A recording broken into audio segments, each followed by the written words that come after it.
What's up, guys? Who needs Meta here? So today we're going to look at my Edison format Diva Hero. This is a modern interpretation of Diva Hero. It's actually been seeing a lot of play recently in a lot of spots at some online Edison events.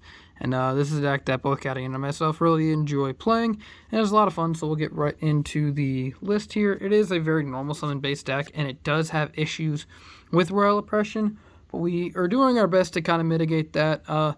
The deck struggles because it plays Snowman Eater instead of Raikou, so we don't have that inherent ability to get rid of Royal Oppression with our flip monster because we use the Snowman Eater, the water monster. So, of course, we have our hero portion. So we have the one Stratos, which can search us, two Infernal Prodigies. The Prodigy is really cool because, again, your opponent doesn't need a monster to do it, so you can just special it right away. Again, normally we could use Caius to get rid of Oppression, but our opponent is typically going to Oppression this card. But if they don't have that, we can use it as Tribute Fodder. You can even use it for Tribute Fodder for Mali or our one of Dasher that I do play. Dasher doesn't get off too often, but I like the inclusion in the deck because I play Armageddon Knight, so it's another thing that we can send outside of our Mali. I also do play Plague for it so that we can have more ways to put cards that we wouldn't want to draw, like our second Mali or our Spined Gilman, which seems to just really show up in my hand a lot more than other players. So we're going to try and mitigate that. The draw effect does come up if you do sack it for Dasher, which I have done before. For the Diva portion, we have the 3 Deep Sea Diva and then the 1 Spined Gilman. The Diva and the Evil Hero here are an underrated way to get off Colossal Armory Arm. Essentially, you special the Evil Hero, summon Diva, get another copy of itself, and then banish for Malicious. And that is an 8 and a 4, so Colossal Fighter, Armory Arm. So that is a win con that you should keep in your back pocket, that this deck has an underrated access to.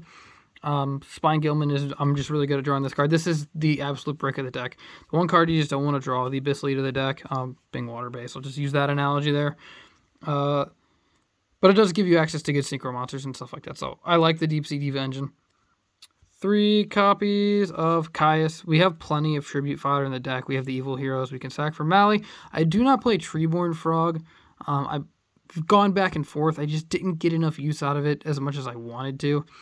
So I opted to not include it and just go with 2 copies of Snowman Eater. Really good against Blackwings when they kind of run into it. I do side deck the 3rd, but you will typically just dump this off your Future Fusion because we don't have the Treeborn Frog. So this would be probably your first send unless you just have like a dead Diva or something like that. And like I said, I do play the 1 copy of Armageddon Knight, which we can also use to send Plaguespreader along with our Mali and Dasher.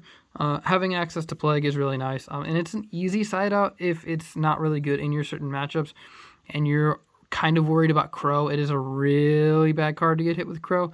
So game 2 and 3, that is something that you could see. And then the last monster is the one of Sangan, which gets you to a lot of your stuff. It's an Armageddon Knight is also a decent target off of this. So good for having access to lots of different things. But that is the full monster lineup at, I believe, 18.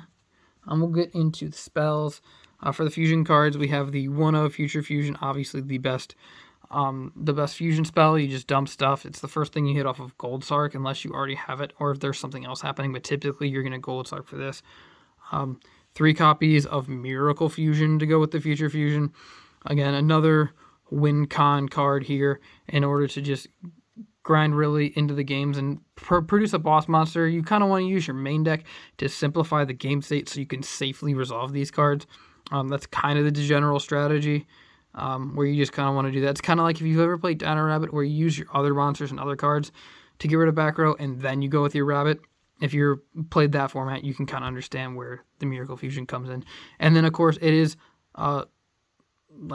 resilient to back row. Like if they Bottomless, you're still going to clear that board and things like that. So Absolute Zero is a difficult card to deal with. Again, dealing with Royal Oppression is pretty difficult. So that's what we try to get rid of the cards and try and trigger those early so we can get around Oppression. More searching and just consistency cards like Rhoda. We do have 2 targets again. I'm not playing Diamond Dude, which is another common card. I'm not playing D-Draw either. I have plenty of other draw cards.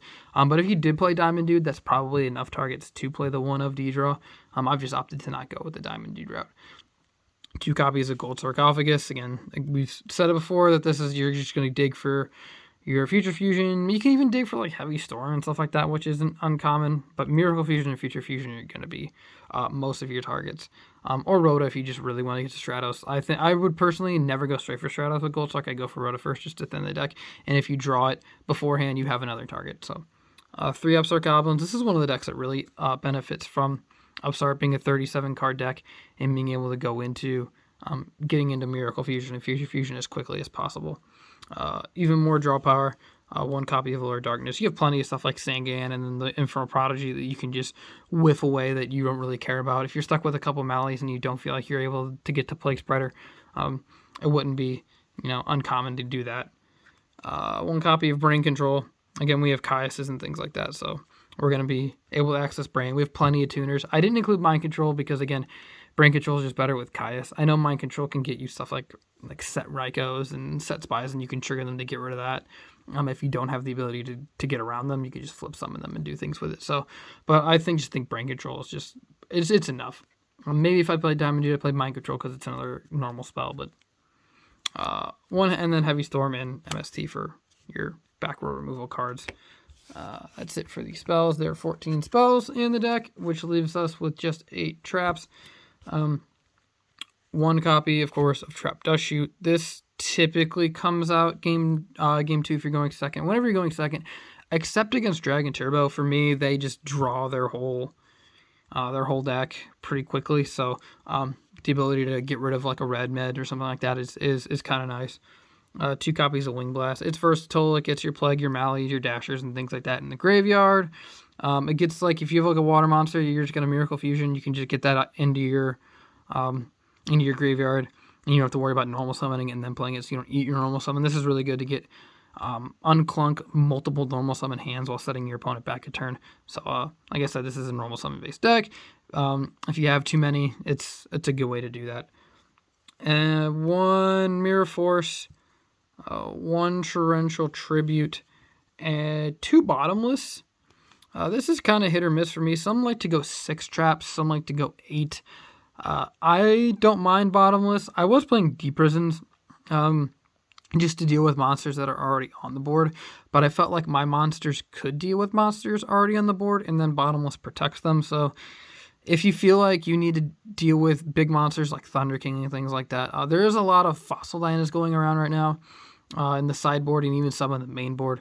So I can see Deep Prison doing that, but like a lot of your normal summons are big enough for Fossil Dynas, so that's something to consider. And then the last trap card is, of course, Solemn Judgment, your Omni Negate. There are times where I've had to set this card where my opponent was going first and set a color back row, and I opened Future Fusion, and I didn't want to play it because I thought it might get Dust Tornadoed, MST'd, Judgmented, Bribed, or whatever. So I wanted to be able to have something. So if you do like go second and you want to have the Future Fusion, but you have this, I would set it and hold the Future Fusion and then play it. And then if they have a response, you can Judgment their response because Future Fusion is such a power play in the deck. But that is it for the main board. For the extra deck, of course, the 3 copies of Absolute Zero. This is our fusion. I don't play Gaia in the main. I actually do side deck Gaia because of some things that I side deck. But I do not. This is the only fusions I don't main any of the other ones. Again, Armory Arm, we mentioned Colossal Fighter, Armory Arm, we just need a 4. We can make 5s, obviously, pretty easily. So we have Catastor, Android, and I've included Gishilnodon. I know some decks don't like it, but it is nice to have a 5 that's a water monster to go into, so you can even synchro under like Gozen match. You can go Diva into something and then make something under Gozen, because Gozen kind of does hurt a little bit unless you're just going to be like trying to sit on Ab-Zero, which isn't really that fun because Ab-Zero doesn't really deal with Gozen match. So for 6s, you just have Goyo and Brionac. I do play a Black Rose. I know most people don't, but you do have brain control, and brain controlling, I believe Soroko's 5, but being able to brain control a 5 and do things like Cyber Dragon, and being able to make that, make Black Rose and clear larger boards, or just like grind through back row to force something.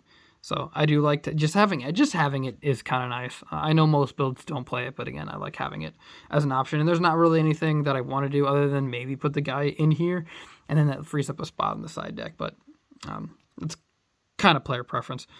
1 copy of Stardust Dragon. We make 8s pretty easily. So we have Stardust, Colossal again with the Colossal Armory Arm. And Colossal is just really good. You do have Warriors to make it even bigger as well.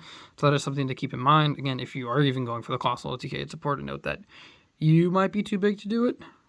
Thought Ruler.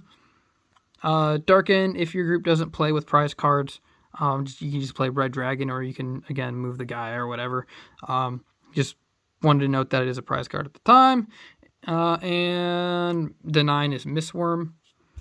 You can make Mistworm pretty easily. Like I said, Snowman that lives, Diva, and then you have 5 and 3, or you have 4s and stuff like that. If you have a 4 that lives, like a Stratos, that's pretty easy to do it. So you can make 8s and 9s really easily with all of those.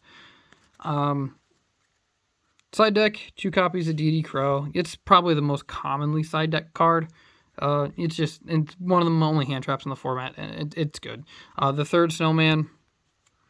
Again, 2 Fossil Dinos. These were originally Vanity Fiends, but I thought about it for the Dragon Turbo matchup.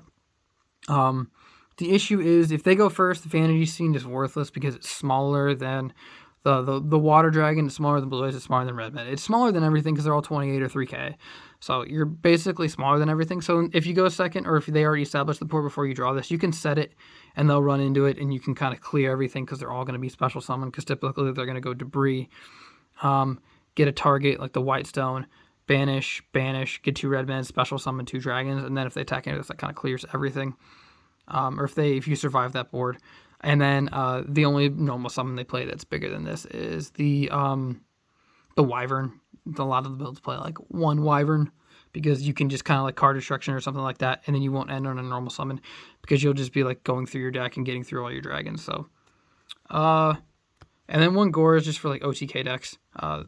You don't play enough back rows for it, let's stick, and you don't play Call the Haunted. I wanted to play Call the Haunted in this deck, but no call. 2 copies of Lightning Vortex, again, to clear large boards. I like Vortex. Again, you just have cards you can discard. You can just drop a Wing Blast in for one of these, and your discard ratio kind of stays the same. So 1 Vortex. This is the card I sided for the Mirror, and then for the Gaia, the reason I sided, again, you could do it to contact out fortresses and things like that. So if they have like a Gear Frame Fortress, like a whole bunch of Machina monsters or like gadgets, you have an Earth that you can contact with it. So 2 Saber Polys, but it's mostly for the Mirror, but you can just chuck in that 1 Gaia for that purpose.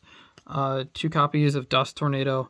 I was originally had 1 Twister, 1 Dust Tornado, so if you like went second, they oppressioned like your Miracle Fusion or your Future Fusion or whatever. They just kind of like oppression you trying to go hard. You could play it that way, but I felt like Dust Tornado was better because, Twister can hit like Whirlwind, but I don't know, Dust Tornado just seems more versatile. I was thinking more Dust Tornadoes inside decks rather than Twister, although I do like Twister, and going 1-1 is completely valid, but I'm just going to go with 2 Dust Tornadoes for now. Double Light Mirror, 4 Light Sworns, and then the Fairy deck, things like that. So Light Mirror is really good right now, and then 1 copy, again, of the Gaia. So you can just side that in. There'll be plenty of duels in the description for this deck. We've played it so much. There's a lot of different variants that you'll see in those duels in the description because of all the different builds we tried it with and without Dasher and with Treeborn. And this is just kind of the list that we ended up settling on. But there'll be a couple different players playing different variations of this Diva Hero list or in their own versions of the list. So if you see a video in the description, it's not going to be this list, but all the lists are in the description for all the videos for all of our duels up until a certain point. So let me know what you guys think of the deck. Any changes, like and subscribe for more retro format content, and thanks for watching, guys.